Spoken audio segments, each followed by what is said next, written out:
குழந்தை பிறந்து 40 வயத தொட்டதுக்கு பின்னாடி பல கணவன் மனைவிக்கிடையே வந்து ஒரு மௌனம் வந்து நிலவுது.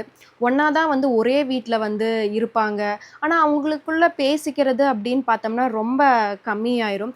எவ்வளோதான் வந்து அந்த ரிலேஷன்ஷிப்ல ரொம்ப நாள் வாழ்ந்துட்டு வந்தாலும், அவங்களுக்குள்ள இருக்கிற அந்த சுவாரஸ்யமும், ஈர்ப்புத்தன்மையுமே வந்து குறைய தொடங்கிரும். இதற்கான உளவியல் காரணங்கள வந்து சாகித்ய அகாடமி எழுத்தாளர் பிரபஞ்சன் அவர்கள் வந்து "எனக்குள் இருப்பவள்" அப்படின்னு சொல்லி ஒரு குறுநாவல்ல அவ்வளோ அழகா வந்து சொல்லியிருப்பாரு. இத வந்து நம்ம ஒரு கதை அப்படிங்கிற மாதிரி பார்க்காம, நம்ம லைஃப மேம்படுத்துறதுக்கான ஒரு ரியாலிட்டி செக் அப்படிங்கிற மாதிரி நம்ம பார்க்கலாம். Welcome to my YouTube channel. நான் திவ்யா. கிருஷ்ணமூர்த்தி, ஹேமா அப்படின்னு சொல்லி ஒரு தம்பதியர் இருப்பாங்க. அவங்களுக்கு வந்து கல்யாணம் ஆகி ஒரு 15 வருஷம் ஆயிரும். ஆனா, எந்த சண்டையும் இருக்காது. எந்த பிரச்சனையும் இல்லாம அமைதியா போயிட்டுருக்கும். அந்த அமைதிக்கு பின்னாடி ஒரு இடைவெளி வந்து வர ஆரம்பிச்சுரும். 40 வயச தாண்டியிருப்பாங்க.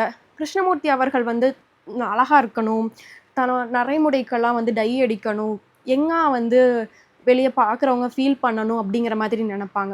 ஆனா ஹேமா அவர்கள் வந்து அழுக்கு புடவையோட குழந்தைகள பராமரிக்கிறது, வீட்ட பராமரிக்கிறது, வெளி உலகத்த பத்தி தெரியாம இருக்கிறது, தன் சுயத்தையே வந்து இழந்து இருக்கிற மாதிரி வந்து கிருஷ்ணமூர்த்தி வந்து ஃபீல் பண்ணுவாரு. இந்த ஒரு சிச்சுவேஷன் போயிட்டுருக்கும்போது, அவங்க கிருஷ்ணமூர்த்தியோட ஆஃபீஸ்ல ஒரு இளம்பெண் சுஜாதா அப்படின்னு சொல்லி ஒருத்தங்க ஜாயின் பண்ணுவாங்க. இவர் வந்து சுஜி அப்படின்னு சொல்லி கூப்பிடுவாரு. ஸோ, அவங்க மேல வந்து இவருக்கு ஒரு ஈர்ப்பு ஏற்படும். இத வந்து நம்ம துரோகம் அப்படின்னு சொல்லி கடந்து போயிற முடியாது. இது வந்து ஒரு மிட் லைஃப் கிரைசிஸ் தான் சொல்லணும். திருமணமாகி ஒரு கட்டத்துக்கு பின்னாடி அது ஒரு வாழ்க்கை வந்து ஒரு ரொட்டீன் மாதிரி போயிரும். ஸோ, மனுஷனோட மனசு எப்படி ஆயிரும் அப்படின்னா, புதுமைய தேடி, சுவாரஸ்யத்த தேடி வந்து போக ஆரம்பிச்சுரும். அப்போ வந்து என்னாகும் அப்படின்னா, ம் அந்த மாரி ஒரு சூழல் வந்து இவங்களுக்குமே வருது.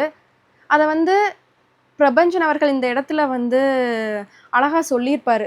அந்த மனிதனோட ஆண்களோட அந்த பலவீனங்கள வந்து தத்ரூவமா வந்து இந்த புத்தகத்துல வந்து சொல்லியிருப்பாரு. இந்த புத்தகத்துல எனக்கு இன்னொரு விஷயம் ரொம்ப புடிச்சது அப்டின்னா, சுஜி அப்படிங்கிற ஒரு அந்த சுஜி அவங்களும் கிருஷ்ணமூர்த்தியும் பேசிட்டுருப்பாங்க. அப்போ வந்து அ சுஜிக்கு நல்லா தெரியும். கிருஷ்ணமூர்த்திக்கு வந்து இவங்க மேல ஒரு ஈர்ப்பு இருக்கு அப்படின்னு சொல்லிட்டு அவங்க ஒரு கேள்வி கேட்பாங்க. ஆ உங்க மனைவிய வந்து கடைசியா நீங்க எப்ப பாராட்டுனீங்க? அவங்க உங்களுக்காக என்னென்ன தியாகங்கள் எல்லாம் பண்ணியிருக்காங்க அப்படிங்கிற மாதிரி வந்து சுஜி வந்து கிருஷ்ணமூர்த்தி அவர்கள்கிட்ட கேட்பாங்க. அங்க வந்து ஒரு உயிரோட்டம் இருக்கு.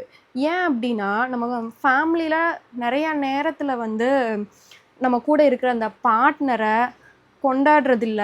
அவங்க பேசுற விஷயங்கள காது குடுத்து கேட்காமயே இருக்கிறதுனால தான் நெறையா முறிவுகள் அந்த உறவுகளுக்கிடையே வந்து முறிவுகள் ஏற்பட ஒரு காரணமா இருக்கு.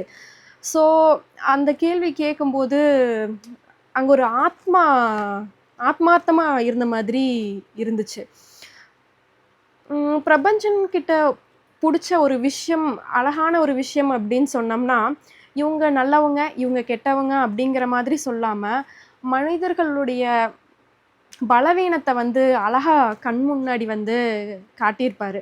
உங்களுக்கு வந்து ஹியூமன் சைக்காலஜி ரிலேட்டடா, இப்ப இலக்கியம் சார்ந்த விஷயங்கள் எல்லாம் உங்களுக்கு ரொம்ப பிடிக்கும் அப்டின்னா, கண்டிப்பா எனக்குள் இருப்பவள் புத்தகத்த வந்து நீங்க கண்டிப்பா வாசிக்கலாம். நீங்க வந்து உங்க உறவுகள் முறியாம இருக்க, அந்த சுவாரஸ்யம் கம்மியாகாம இருக்க, அந்த ஈர்ப்புத்தன்மை குறையாம இருக்க, நீங்க என்னென்னலாம் பண்ணுவீங்க அப்டிங்கிறத வந்து கீழ என்கூட கமெண்ட்ல சொல்லுங்க.